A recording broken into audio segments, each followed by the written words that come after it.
Olha quem é o f. Ó. O r como função de θ é uma função de classe C1. Então o dx dθ é contínuo, porque o dr dθ, que é a derivada de f em relação a θ, é contínua. O r é contínuo, o r é de classe C1, então dx dθ é uma função de classe, é uma função contínua, porque a derivada é contínua. Então, sendo uma função contínua, se o dx dθ é diferente, sendo isso aqui contínuo nesse intervalo, se o dx dθ é diferente de zero, ou ele é sempre positivo ou ele é sempre negativo. Então, dx dθ é positivo, dx dθ é positivo em alfa beta, em todo intervalo alfa beta dx dθ é positivo, ou dx dθ é o quê? É negativo em todo intervalo alfa beta. Qual é a situação que está esboçada aqui? Qual é a situação que está esboçada aqui? A situação que está esboçada aqui é essa segunda. Por quê? Porque quando o θ cresce, o que é que faz com o x? O x decresce. Mas podia ser o contrário, tá? Podia ser essa situação. É o caso em que eu estaria aqui embaixo, ó. É o caso em que eu estaria assim, ó.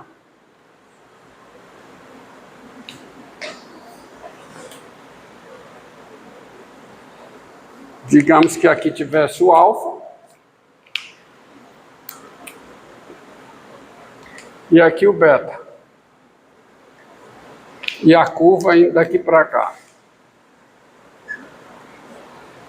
A curva gama, né? Que é a curva gama. Então, nesse caso aqui, com o θ crescendo, o x cresce.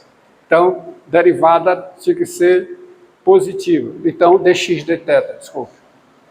Então, você tem dx dθ positivo em alfa beta ou dx dθ. Porque não vai poder trocar de sinal. Ou é sempre positivo, que é uma função contínua. Tá? Se ela é não nula no intervalo, ou ela é sempre positiva ou ela é sempre negativa. Porque se num ponto ela é positiva e em outro ponto ela é negativa, pelo teorema do valor intermediário, ela tem que ser zero no meio desses dois pontos. E a hipótese é essa daí.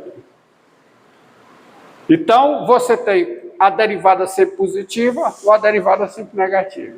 Vamos ver esse caso aqui, ó. Esse caso aqui é o caso em que a derivada é sempre positiva. Tá certo? Então, sendo, no caso, olha aqui, no caso em que dx dθ, tá, é positivo em todo o intervalo alfa beta, tá?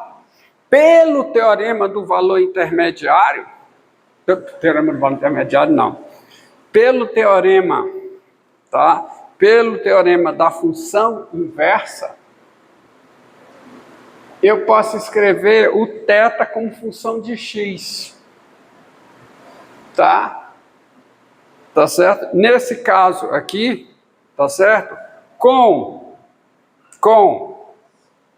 A igual o valor de x no alfa e B o valor de x no beta, tá? Com A igual o valor de x no alfa e B. Vou pegar esse caso aqui, desculpa. Pegar esse caso aqui, negativo, que é o caso que está esboçado aqui. Então, ó, para o alfa, quem é o x no alfa? O x no alfa, quem é o A? Ó? O x no alfa. O x no alfa é o A, tá aqui, ó. Esse caso é assim. E aqui, tá certo? Sistema de coordenadas cartesianas, o B tá aqui. Então, o A é maior que o B. Aqui é o contrário, ó. Aqui é o contrário. Aqui quem é? Aqui é o B. E quem é isso aqui? É o A. Sistema de coordenadas cartesianas. Y, X. Então, no caso que a derivada é negativa, que é esse caso aqui, com A igual a x no alfa e B igual a x no beta, pelo teorema da função inversa, tá? Pelo teorema da função inversa, porque essa função ela vai ser, né? Ela vai levar o intervalo alfa-beta bijetivamente no intervalo BA. Então você tem x é g de θ, ou seja, você vai poder escrever pelo teorema x igual a g de θ, e pelo teorema da função inversa, tá? X é igual a g de θ, onde g do intervalo BA no intervalo alfa-beta é uma função que de classe C1. Pelo teorema da função inversa. Porque o teorema da função inversa diz que se você tem uma função invertível de classe C1, sai do teorema da função inversa, sua função invertível de classe C1, a inversa também é de classe C1, pela fórmula do teorema da função inversa. Daí o y é h de x, tá certo? Você tem y como sendo h de x, onde h é também uma função de classe C1. Por quê? Porque o y é função de θ. Ó. O y é r de θ vezes seno de θ. Olha aqui, Cristiano, está aparecendo aqui. O y é r de θ vezes seno de θ. Como θ é função de x de classe C1 pela g, por composição, o y é função de x de classe C1.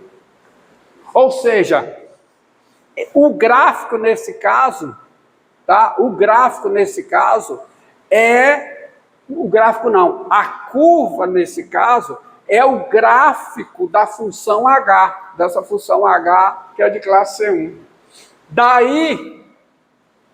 Daí sai quem é o comprimento de gama, que é a curva aqui. Vendo isso aqui como o gráfico, isso aqui como o gráfico da função h, tá? Que essa é uma função de classe C1. Isso é a integral de quanto a quanto? Só que aqui, nesse caso, derivada negativa, dá a integral de quê? De B a A. De quem? De 1, mais a derivada da H em x, ao quadrado, dx. Ou seja, isso é a integral de B a A, de 1 mais dy dx ao quadrado, integral em x. Agora eu vou fazer a mudança de variável, de x para θ. Estou fazendo a mudança de variável de x para θ, usando o teorema da função inversa e a regra da cadeia. Então isso aqui vai ficar a integral de beta até alfa, da raiz quadrada. Eu estou fazendo o caso um pouco mais complicado, de 1 mais, quem é dy dx, pela regra da cadeia, pelo teorema da função inversa, é dy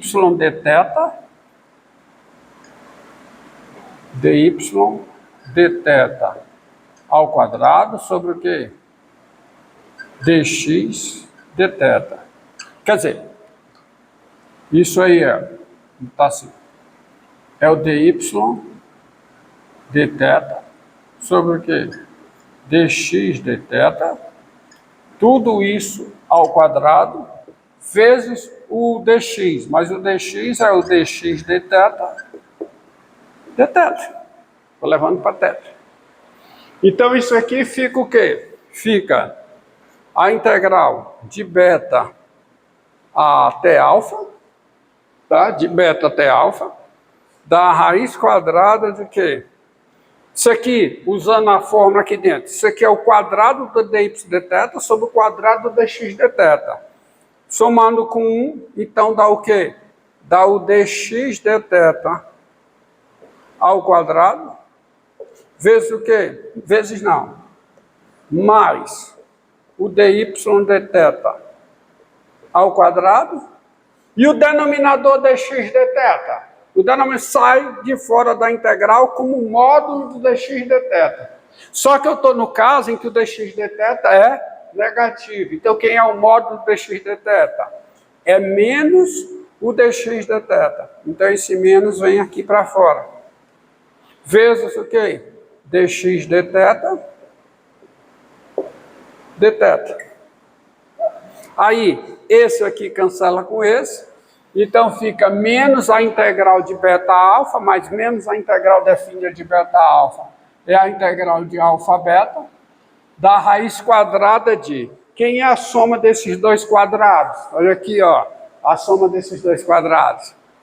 É o dr dθ ao quadrado mais R2. Então, fica aqui, fica dr dθ ao quadrado mais R2. E cancela esse com esse, fica só o quê? Dθ. Então, a fórmula do comprimento, vale a pena uma discussãozinha. Vale a pena uma discussãozinha. Eu fiz esse caso aqui, tá certo? Eu fiz esse caso aqui. Vamos aproveitar um Ctrl+C, Ctrl+C, Ctrl+V não. Uma apaga e deleta. Vou aproveitar aqui. No caso, eu fiz nesse caso, conta. E no caso em que a derivada é positiva? É simples, ó. No caso em que isso aqui é positivo, então vamos lá. Aqui é positivo, com A igual a x a b, x a g de θ, onde agora a função é de AB, tá certo? Porque aqui vai ser de AB, tá? AB não vai ser de BA, porque ela é estritamente crescente. No caso que eu fiz, ela é estritamente decrescente. Vai ser de AB em alfabeto, onde, né, vai ser o x a g de θ, onde g de AB em alfabeto é uma função de classe C1, daí y é h de x, onde h é uma função de classe C1. Classe C1 sempre aonde? Em AB, tá? Em AB. Tá? Logo, faltou dizer classe C1 em AB, porque eu faço a composição. Antes é em BA, né? Antes é em BA. Se for dx de θ negativo, ela é de classe C1 em BA. Logo, L de gama é a integral de quanto? De A a B, não tem nada de BA, é de A a B, disso aqui. Isso aqui fica de A a B, tá? Isso aqui fica o quê? De alfa a beta, quando eu faço a mudança de variável. Aí aqui vai ficar de alfa beta, tem nada de menos aqui, é alfa e beta. Porque o dx de θ saindo, o módulo do dx de θ é dx de θ. Uma vez que o dx de θ, eu estou no caso que é positivo. E dá isso, da mesma forma. Entendido? Entendido? E aí eu volto à discussão. Eu volto à discussão inicial. A discussão inicial. Eu estou trabalhando, assumindo, essa fórmula é válida, assumindo que a curva gama é o gráfico de y como função de x. E se não for? Aí eu repito o argumento, repito o procedimento. Se for assim, ó. Se ela não for globalmente o gráfico de uma função y como função de x, se ela for assim. Então, o que é que eu faço? Eu assegmento. Aqui. De alfa até beta. Então, o que é que eu faço? Eu separo em pedaços. Eu separo em pedaços. Aqui, ó.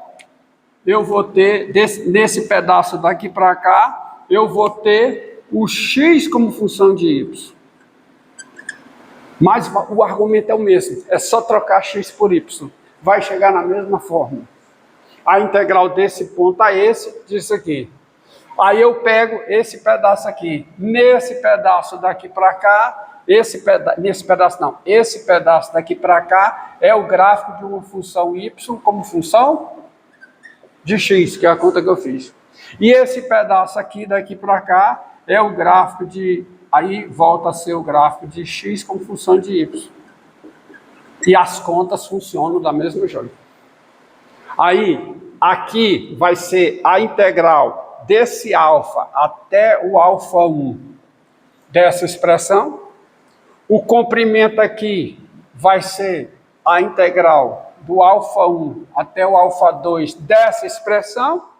E o comprimento aqui vai ser o comprimento de alfa 2 até beta dessa expressão, que dá o comprimento, que dá a integral de alfa beta, né? Que dá a integral de alfa beta total dessa mesma expressão. Então a fórmula está fechada. Você entendeu? Tá certo? Eu não vou repetir a conta para isso aqui, porque é a mesma conta. Só que aqui, quando eu chegar aqui, vai ser dx dy ao quadrado. Nesse caso aqui, vai ser a integral em y. Vai ser dx dy ao quadrado, tá? E aí eu estou no caso em que aqui vai ser o dy dθ, né? Esse traço aqui vai ser o caso em que o dy dθ é diferente de zero. Aí eu vou escrever, aí o dy dθ ou é sempre positivo, ou é sempre negativo, e aí eu vou escrever o y como função de θ, sendo essa função de classe C1, e aí, por composição, eu tenho x como função de y, onde h é de classe C1. E a fórmula vai... Só que a integral eu parto de y, mas vai chegar na mesma expressão, fazendo a mudança de variável. É a mesma coisa. Mesma coisa não, é análogo. Tá? A palavra, a expressão correta é análogo. Tá? Então, tá aí a fórmula global. E essa fórmula, ela é o quê? Global. Entendido? Integral de alfa beta disso aqui. Então, dá essa forma. Vamos fazer uma aplicação disso. Então, você tem isso aí. Deixa eu apagar. Posso apagar? Tá. Então, tá aqui. Então, quem é o comprimento da curva gama, quem é? Da curva gama, quem é? É a integral do segmento gama, a integral de alfa beta de quem? dr dθ ao quadrado mais R2 dθ. Está aí a fórmula do comprimento. Tá? E aí, aplicação. Tá? Vamos a uma aplicação.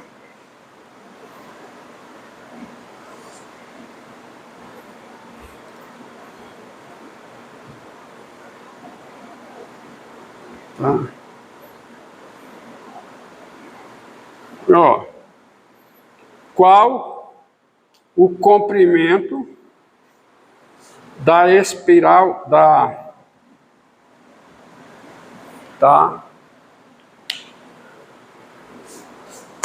encontre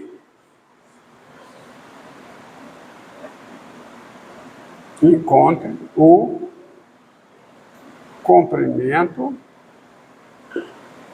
da curva gama descrita por, ou dada por R igual a E elevado a θ, com θ variando de 0 a 2π, só esse pedaço. Isso aqui é a espiral o quê? A espiral exponencial, nós já vimos. Então, quem é o comprimento? Tá? Quem é o comprimento? Tá? É só aplicar a fórmula. Solução.